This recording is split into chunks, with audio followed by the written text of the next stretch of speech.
আসসালামু আলাইকুম বন্ধুরা, আশা করি সবাই ভালো আছেন এবং সুস্থ আছেন। তো গুচ্ছের যে আপনার বিজ্ঞান ইউনিটের যে পরীক্ষাটা অনুষ্ঠিত হলো আর কি এই ইউনিটের, সেটার কিন্তু ফলাফল দেওয়ার কথা আজকে। তো এখানে আপনারা গুচ্ছের ফলাফলটা কিভাবে দেখবেন সেই ভিডিও নিয়েই চলে আসলাম আপনার মাঝে। তো আপনি প্রথমে জাস্ট গুগলে গিয়ে জিএসটি লিখে সার্চ করবেন কিংবা জিএসটি লগইন লিখে সার্চ করলে আপনার প্রথমেই দেখবেন যে জিএসটি অ্যাডমিশন এবং লগইন অপশন চলে আসবে। তো আপনি যে কোনো একটাতে চলে যাবেন। তো আমি এখানে প্রথমটাতেই চলে যাচ্ছি, জিএসটি অ্যাডমিশনে। তো আমি এখানে ক্লিক দিলাম। তো ক্লিক দেওয়ার পরে দেখবেন যে এরকম একটা ইন্টারফেস চলে আসবে। তো এখানে আপনি দেখতে পাচ্ছেন যে অ্যাপ্লিকেশন যে আইডিটা রয়েছে এখানে, এই অ্যাপ্লিকেশন আইডি।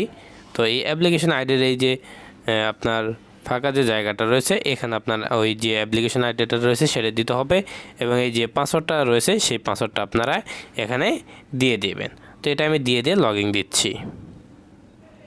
তো এখানে দেখতে পাচ্ছেন যে রেজাল্ট কিন্তু অলরেডি আপনার রেজাল্ট বলতে এখানে যে তাদের যে পার্সোনাল যে ইয়েটা রয়েছে সেটা কিন্তু অলরেডি এখানে রয়েছে আর কি। আইডিটা, পার্সোনাল আইডিটা এখানে লগ ইন হয়ে গিয়েছে। তো এখানে যে সময় রেজাল্ট দিবে আর কি, তো রেজাল্ট দেওয়ার এই যে এখানে দেখতে পাচ্ছেন অ্যাডমিশন টেস্ট রেজাল্ট যে অপশনটা এসেছে আর কি এখানে। তো এখানে এই যে will be available after exam, তো এখানে রেজাল্ট প্রকাশিত হওয়ার পরে এই যে টেস্ট রেজাল্ট এটার নিচেই কিন্তু আপনার একটা অপশন পেয়ে যাবেন।